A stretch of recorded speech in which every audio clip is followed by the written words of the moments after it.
My name is Ann White. I'm a professor of nuclear science and engineering at MIT, and I've been challenged today to explain nuclear fusion in 5 levels of increasing difficulty. Fusion is so exciting because it is extraordinarily beautiful physics, which underpins some of the most basic processes in our universe. Nuclear processes has a tremendously valuable application for humankind, a virtually limitless, clean, safe, carbon-free form of energy. What's your name? Tell me a little bit about yourself. I'm Amelia. I'm 9 years old. I'm in 3rd grade, and my favorite subject at school is definitely science. So my son is 5 years old, and he asked me what kind of science I do. And I said, fusion. And I said, I put a star in a jar. Does that make sense? Okay. That's a good answer, because it sounds a little ridiculous, right? How can we put a star in a jar? Well, we're not actually going to put the sun, which is a star, inside a jar. But instead, we're going to take the same kind of material that the sun is made out of, and we're going to hold it for a really long time in some kind of container. So fusion is about bringing things together. That's what fusing means. When those fusion reactions occur, a new particle is created, and energy is also released. Do you know what an atom is? No. All right. So an atom is what everything in our world is made of. And at the very center of the atom is what we call a nucleus. And inside that nucleus is a proton. We want to take those protons and push them together to make them combine and release energy, fusion energy, that we can use to make electricity. And there's a lot of different energies and forces that we have to think about. Have you heard of gravity? Yes. Yes. Okay. So that is a big, important fundamental force. So another fun force to talk about that's important for fusion, you're familiar with electricity? Yes. Right? And so there's also electric forces, electrostatic forces, and you've heard of static electricity. So now let's see about static electricity lifting my hair up. I can move this white strand that's like hanging down. The balloon took all the force from like your hair and put it in here, and now just like move it. There you go. Yeah.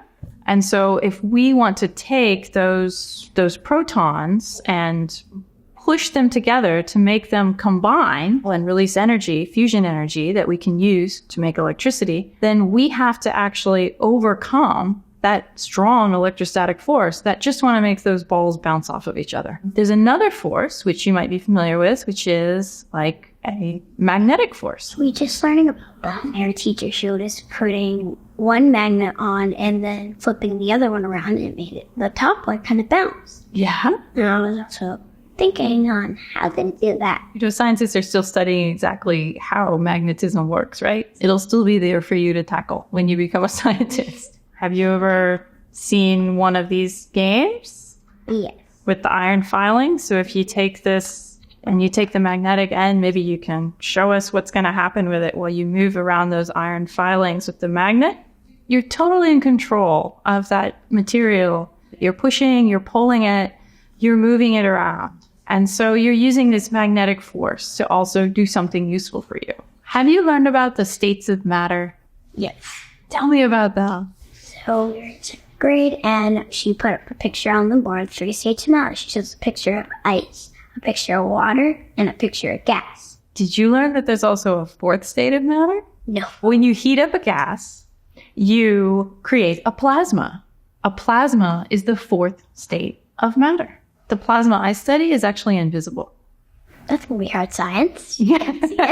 And the plasmas I work with are so hot that I can't see with my eyes, but it's light that I can measure with very, very special instruments. What kind of instruments? Because instruments we use play music. That's a really great point. How do you keep the invisible plasmas? Yes, they're invisible. You keep them in one spot so you always know where they are? Yes, we absolutely do. We hold it inside the container with the magnetic fields. So you didn't have to actually touch the iron filings in the toy to move them around. You could pass the magnetic field through the plastic and control them with it. So it's the same thing. We don't have to touch this very, very hot plasma to control it and hold it in place because we use magnetic fields. You are so smart. I'm so glad that science is your favorite subject. What is fusion energy? The way our sun generates energy is by fusion reactions. It fuses hydrogen, the lightest element we know about, into helium, and that gets fused into heavier and heavier elements. So here on Earth, we're going to take some special kinds of hydrogen, a special flavor of it, if you will, which we call an isotope, and we're going to combine them to create new particles, and we can only get that combination of particles to happen if they are in a plasma. What's your favorite exhibit at the Science Museum? I love the lightning show. I think it's so cool. You probably have learned in school about 3 states of matter. Solid, liquid, and gas. Absolutely. We take the gas and we add heat and we get a plasma. And a plasma is a state of matter where you have an ionized gas. If we break down that gas, if we add enough energy to ionize it, we can take the electrons and the ions in the atom and separate them. And now there's this soup of charged particles that are moving around. That's the plasma. And it is what creates the beautiful light in lightning. So you've already seen a plasma, in fact. So I'm going to show you this fun demonstration. You've probably seen one of these before, right? Oh, that's so cool. Yeah.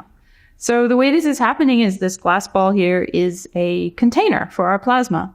And we've taken most of the air out of the container. So there's not a lot of particles inside the glass ball and a very, very low temperature plasma. So it's continuously ionizing and then recombining and becoming neutral again. And we see those energy transitions as the visible light. So if we're going to put this plasma to use and do something helpful with it, like maybe make some clean electricity, we would have to control it.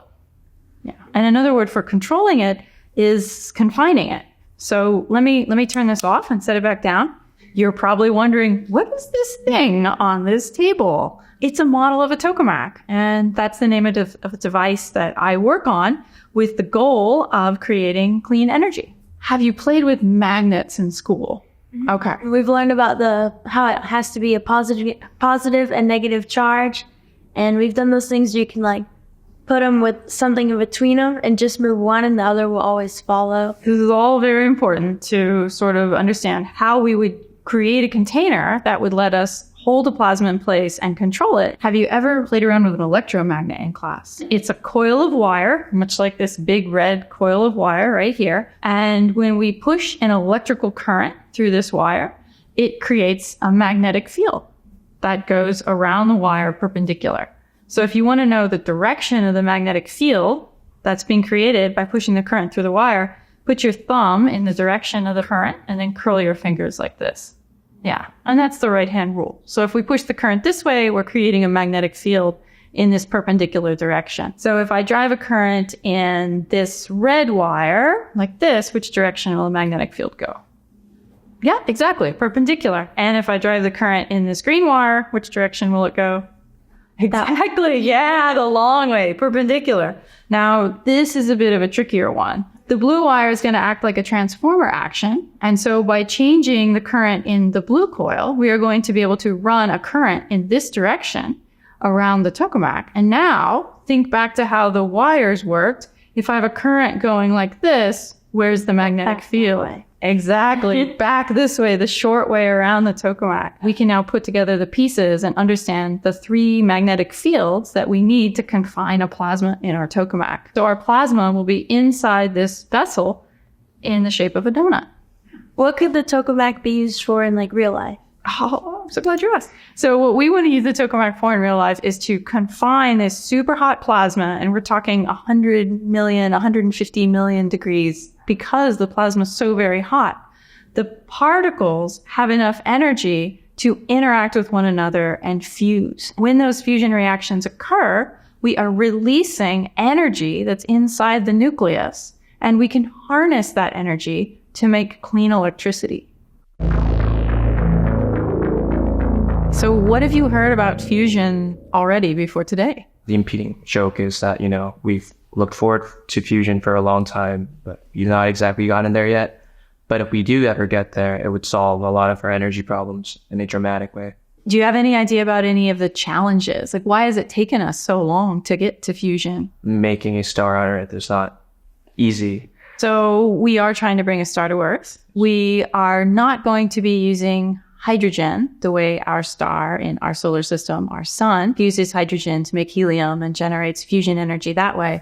Instead, on Earth, we're going to be using isotopes of hydrogen, deuterium and tritium. What do you know about charged particles? If I want to try and push two positively charged particles together, two protons together, what do you think is going to happen? They repulse each other and they don't like being close together, so they push back on that force. What we're going to call the pushback is a Coulomb interaction or Coulomb collision. So you can sort of imagine if I were to take a deuteron and a triton, and so those are the positively charged ions of deuterium and tritium, and I try and combine them together, those two positively charged particles just sort of bounce off of each other. So we have to give them enormous amounts of energy, and it has to do with getting up to very high temperatures. So we're talking about over 100 million degrees Celsius, and we typically put that into an energy unit that we use a lot in plasma physics called an electron volt. And so we describe being up at 100 million degrees that we're at sort of 15 kilo electron volts. So that's very, very hot temperature. But the other thing we need is a lot of particles. That's the density. We are able to combine a deuteron and a triton in a fusion reaction at lower temperatures, at lower energies than other fuel. And this has to do with some very nice properties of the deuteron and the triton that when we get them close enough to one another to fuse, there's actually a resonance, which is predicted by quantum mechanics. And that really helps have a little bump up in the cross section for the deuterium-tritium fusion reaction. Compared to just hydrogen. Yes, exactly. That little bump up is good for us because it means that we have a higher probability of getting the deuterium and the tritium to fuse than otherwise at those manageable temperatures. And when we say manageable for fusion scientists, 50 million, 100 million, 150 million Celsius. So the problem you described is that we get to those high temperatures, we have dense plasma, but the problem is the hotter the plasma is, the more likely it is the heat to get sucked out of it by... Absolutely. Yeah, absolutely. So the plasma itself is not staying hot enough for the time we need it to stay. We've come so far in the study of magnetically confined plasmas, which is what I work on, that we sort of tamed all the other types of major instabilities that would cause loss of the plasma.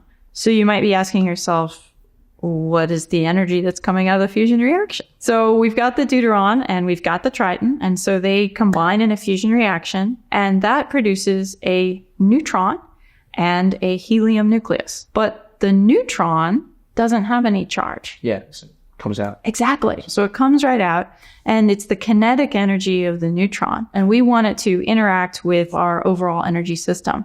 And as it interacts with that material, it heats the material up. It transfers its kinetic energy to this material. Take that thermal energy and run a turbine, run a generator, and convert it into electricity. So once you get to that stage, it starts to look a lot like any other thermal power plant, whether it's fission or natural gas. So a fusion plant could basically be the plasma core coming in, setting it in place, and driving your thermal system to make electricity. We often call it an alpha particle. And that is a charged particle, right? So it's actually going to stay in the plasma. It's an energetic particle compared to the fuel. So it actually is going to give its kinetic energy back to the fuel via Coulomb collisions. So now they're good. Now we like them. So you get this kind of self-sustaining cycle. Yes, you said exactly the right word. Self-sustaining. I am in soft condensed matter physics, and my research kind of dips into material science, but I feel like people are always asking me about fusion. What are they asking you about fusion? So usually people ask me, like, do you think that we'll ever really replace all of our other energy sources with fusion? I think that it actually has a lot of mystery around it because the fuel for fusion is a plasma. And we don't experience plasmas on Earth in our everyday life. They exist in space, at the event horizon of a black hole, in the solar wind, in our sun, or very rapid events like lightning is also sort of a very weakly ionized plasma. Even among plasmas, there are so many different kinds of plasmas. There are low temperature, higher density plasmas. There are, of course, the astrophysical plasmas and space plasmas. And then there are fusion plasmas. They are predominantly fully ionized plasmas. They are also plasmas where we have a certain ability to basically kick up micro instabilities. Okay. So they're plasmas which are held in a stable enough state by strong external magnetic fields, confining the plasma into a donut shape. And this has a lot of advantages for us because charged particles want to follow the magnetic field lines. But things start to get really interesting when we're no longer thinking about individual particle motions in the plasma. And instead, we start to think about collective effects. It's never occupied any space in my mind to think about what happens when you have something so high temperature and like precisely confined. And now you have to deal with presumably turbulence, plus magnetic fields. When we start thinking about turbulence in the plasma, we can no longer even think about the plasma as a single fluid. Instead, we have to consider electron fluid and ion fluid separately. We have to use a full-blown kinetic equation to explain how this state of matter is behaving because we have collisions. So we have to add collisions back in to understand and track how all the particles are moving and how these collective motions, this turbulence, can get kicked up. So that's pretty intractable, right? Yeah. I mean, if people talk about simulating that system and following those particles, it's probably going to take millions and millions of years on even the fastest supercomputer. So one really big advance in plasma theory over the last, I'd say 3 or 4 decades has been the development of a gyrokinetic theory that we use to model the microturbulence in the plasma and get that under control.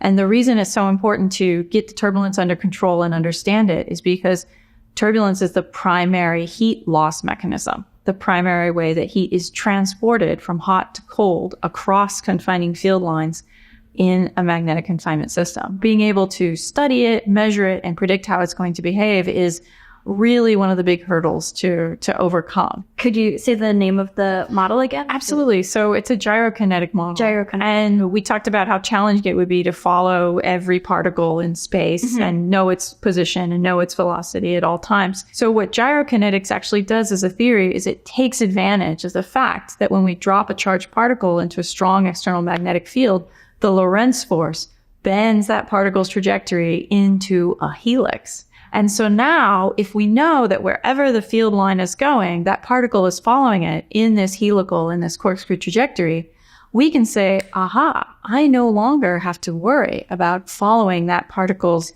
velocity around in a circle. Because at every point in time, I know it's going in a circle. Okay. So we average that out. We do a gyro average because the motion is typically called a gyro frequency. That's how fast it goes around the field line. And it has a particular radius of that helix called the gyro radius because it's just gyrating. So what we know from studying the plasma and making direct measurements of the turbulence, and also what comes from the simulations, is the scale size of the turbulence is about 5 to 10 gyro radii. You said that density and temperature fluctuations are what drive these turbulent flows that end up reducing your heat transport.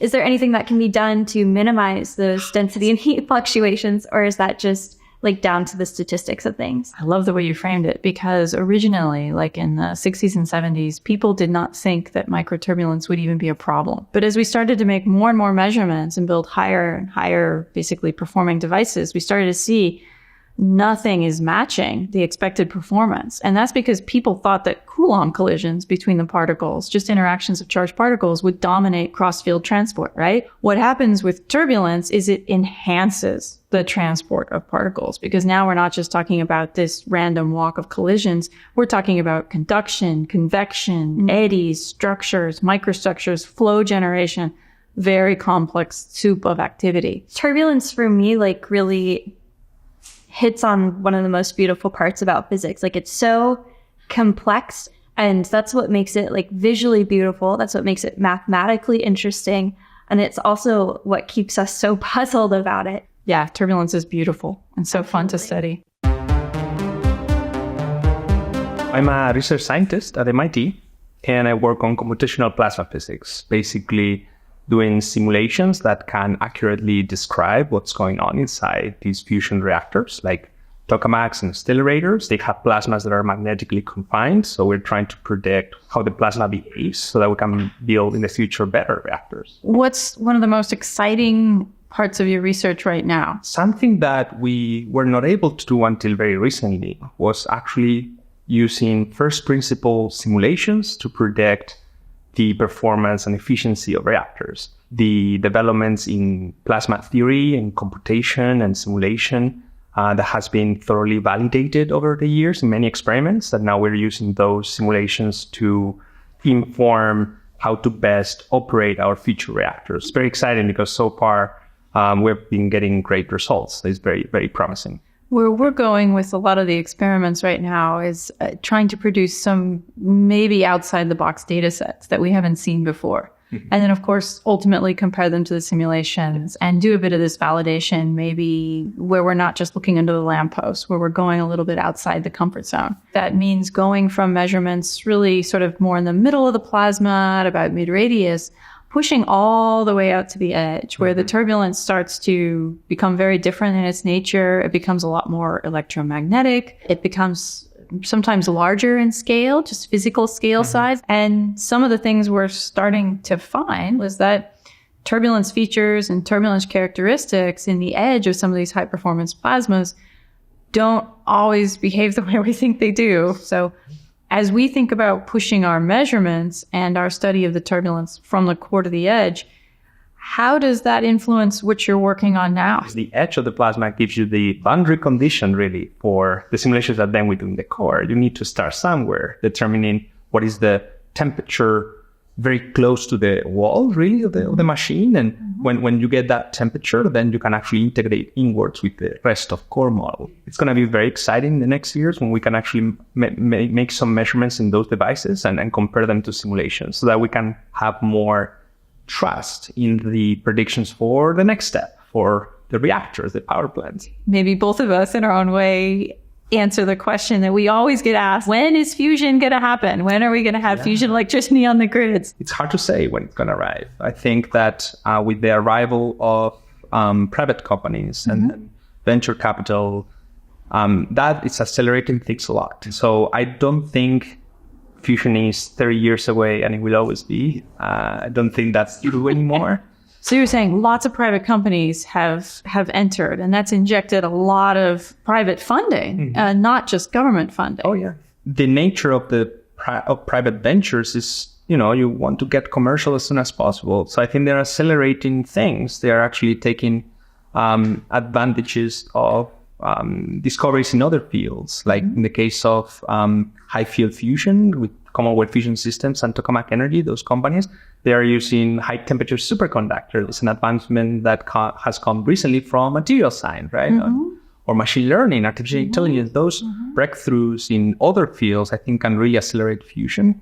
So I think we're seeing the next decades are going to be very exciting. We have to diversify the different research that we do so that at the end we come with the most optimum solution for our fusion power plant. I agree. Yeah, I think having multiple stakeholders who are all driven by different missions and different purposes working synergistically is exciting. When I'm asked, okay, what's the timeline for fusion and why is now any different than 5 years ago or 10 years ago? Why is now the moment for fusion? My answer is it's finally, for the first time, all the pieces of the puzzle are here. We've advanced really the basic physics understanding so far that we have got the predictive capabilities, but we also have alignment with policy and science drivers that we didn't really have before. That's, I think, what can get us there. Yeah. Maybe a demonstration of net electricity in a decade. Is that the thing folks are pushing for?